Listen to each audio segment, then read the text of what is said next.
guys, this is Misha from Made Up Misers. Sorry about the weird angle.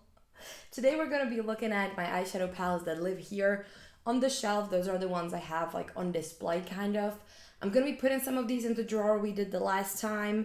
I'm just going to show you the whole thing when it's done. But today we want to look at the shelves and we want to see if there's anything we can toss and like, you know, kind of minimize the whole collection. This is my eyeshadow palette display rack.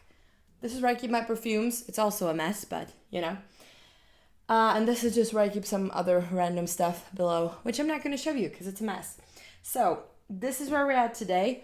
We need to get rid of some of these and maybe like reorganize it so it looks a little bit better. Maybe get rid of some of these. I don't know, guys. Honestly, we'll just see what we can do. These are my Pat McGrath palettes. Obviously, I'm keeping these. Probably everybody knows why I have these on display. They're hella expensive, and I really like them. I have 5 of the Mothership palettes, and they're gorgeous, so I think I'm going to be keeping these. This is the Divine Rose. It is pretty cute, but honestly not my favorite because it's kind of muted in a weird way, you know? These can be like super deceiving sometimes, so I would recommend like checking someone's review of them before you purchase them because they don't always look the way you would expect. This is the Moonlit Seduction. I gotta say, this is definitely my favorite one. You can see it has a lot more cool tones and the shimmers are amazing. Like this silver, I've been using the shit out of that silver. And this kind of like a blue toned white shimmer, gorgeous. Honestly, the only one I would consider getting rid of is the Bronze Seduction because this is old as hell, but also it's a classic. And these shimmers on this side, like those are just some of my favorite shimmers ever. So no, I'm not getting rid of it. I love it. But I gotta say that the mattes in this palette are a little bit problematic to work with. Like they can be a little bit patchy. Okay, next one I have is the Utopian Dream. This one I've been also kind of like digging into a lot. I really like these two shimmers. Like they're really like whimsical and kind of multi-chromy. I think that's really cute. And the mattes in this palette are really nice. I'm just kind of missing something darker to create a full look with it, but you can always add, you know, different eyeshadows.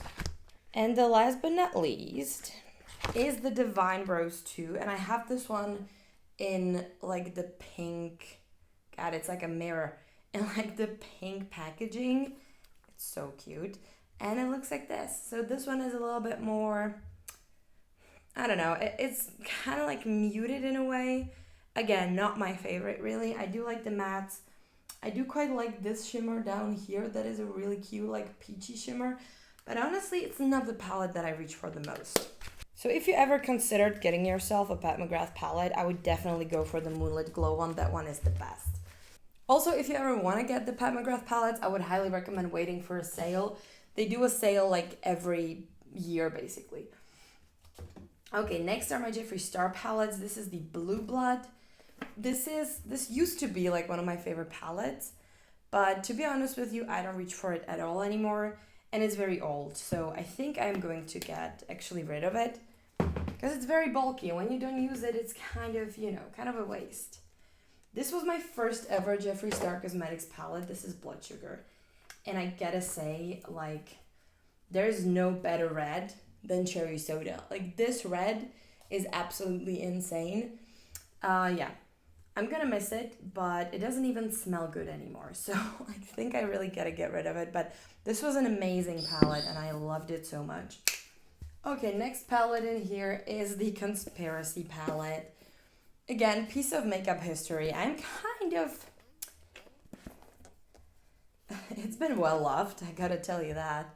But I kind of don't want to get rid of this one because, yeah, I was like really attached to the series. Wasn't the best palette ever. Now with like some time passing, I can tell for sure that this wasn't my favorite palette. It just wasn't that great. So yeah. I did love it when it came out, but looking back, it's not really a palette that I reach for all the time. But I think I'm going to keep it just for the nostalgia, you know. Okay, next, this is the last Jeffree Star Cosmetics palette. You can tell I don't use this one because it's super dusty. This is the Pricked palette, and this was probably like the biggest disappointment in a palette. This is what it looks like, and the issue I have with it is that it all looks the same on me. So like, it's just not really, yeah, it just doesn't really work for me as well as I would like it to, so I'm gonna get rid of it as well. I bet somebody's gonna like it more than me, because that one is not that old, so I'm fine with gifting it to somebody. Okay, oh yeah, next, oh my god, the Divination palette, Robert Welch collaboration with Blind Bunny, probably my most used palette at the moment. I love it. This is the best palette I own, the most versatile one, love it. Oh, then I have the Nimea palette, I still have the box. But I do have the Nimea palette. I got it on sale. And I gotta say, the pans are way bigger than I expected. And the eyeshadow formula is actually, it's actually like wonderful. It's super smooth and buttery. And all the shimmers are very, very shimmery. Like it's not lacking the shimmer, which I like in palettes. Because then I have to like dip into the mattes and get my shimmers elsewhere. But this one is like one and done. So I like it. I would recommend it. It's a great palette. Then I have my Beauty Bay Love Notes. Oh my god, I love the Beauty Bay palette so much. This one has like pink and purple tones, a little bit of brown. These two like cool tone purples I reach for all the freaking time. So that is a definite keep. Again, their shimmers are amazing. So I would recommend getting one of their palettes if you can. Oh, my Nikki Tutorials palette. Also with Beauty Bay. This is, are you okay? This is such a classic, and like I was just using the shit out of this when this launched. I don't think I can get rid of it. I like it too much. Yeah, so I'm gonna keep it. Again, piece of history, you know? You gotta keep those. Same thing with the Me, Myself, and Mitchell palette. Oh my god, this was such a freaking mood. First of all, you get like a detachable mirror, which actually was useful on so many occasions. Look at how disgusting it is now. But I still love it. Like, you had like the reds and yellows and pinks. And then you had the blues and purples and browns. And like some green, yeah, for sure. So I don't know if I should keep it or not. Because I gotta tell you, for honest, like, if we're being honest, like, this is kind of disgusting. But there's a lot of shades that I don't have in other palettes. I think I'm gonna keep it for now. Yeah. Okay, next is the Beauty Bay Sunset Horizons, another one of their palettes, like house palettes. This one I don't use as much because it's a lot of bright shades, but it's also really, really stunning, and I kind of want to keep it because it's just such a high quality palette for such a low price. Yeah, I think I'll keep it. Then we have the Avani Greg palette from Morphe. This one was kind of a disappointment, to be honest with you. I do like that you get the water-activated liners here in the 2 rows. So I think I might keep it like just for that. Because this is just something that I don't have in any other palette. And the mattes were a little bit so-so, like I wasn't the biggest fan of it. I think I'm going to keep it for now, mostly for the liners. Oh my god, this one. This is the Kathleen Lights and Colourpop So Jaded palette. This is... Good god. This was also very much loved at some point in my life. God, I love this palette so much, but it's so old now. Like, this is maybe even older than 10 years. I kind of want to keep it because I was using this a lot, but I gotta be fully honest with you, it's not really a palette I reach for nowadays.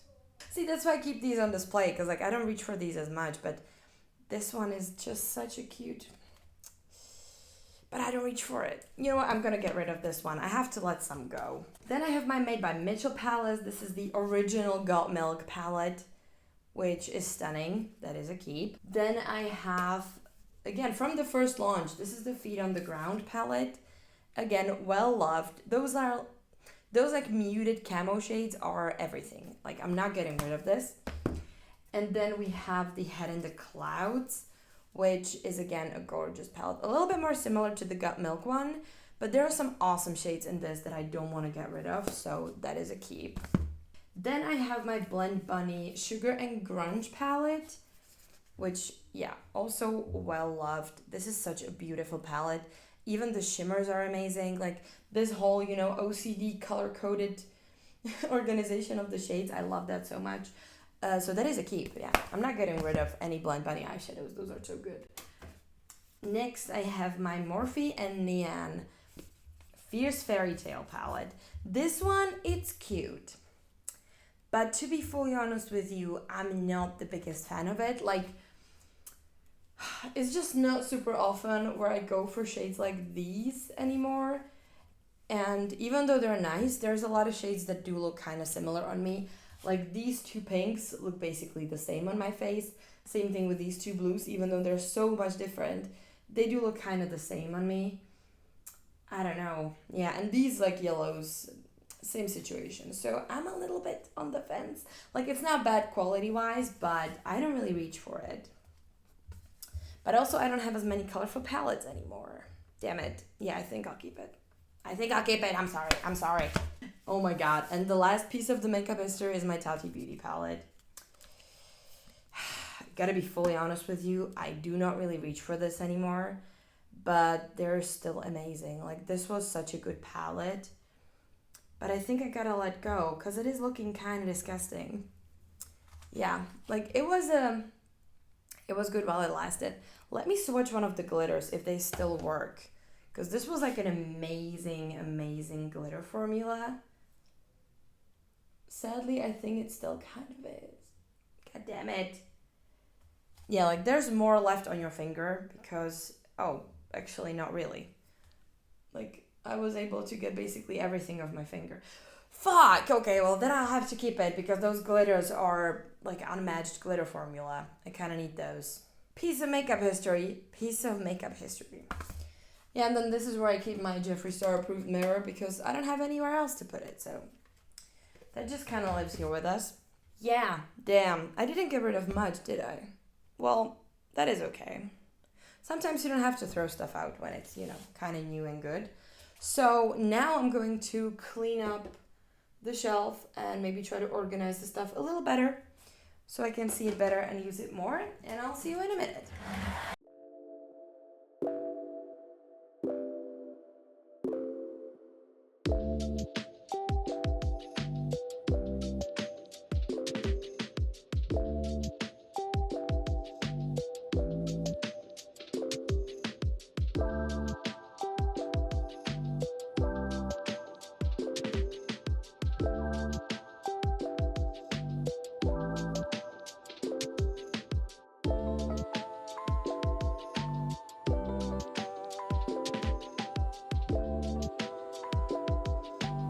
I guess this is how I'm just gonna keep it. Maybe I can put some other stuff like here, but I don't really want to overcrowd the display. So yeah, that's how I'm gonna keep it, with the divination up front, just as it should be, because I use it a lot. And then we have my Pat McGrath palettes for now, and that is everything. So yeah, we're done. And that is everything. Thank you so much for watching another part of the declutter. And like this video if you enjoyed it, subscribe to the channel if you want to see more, and I will see you on the next one. Bye!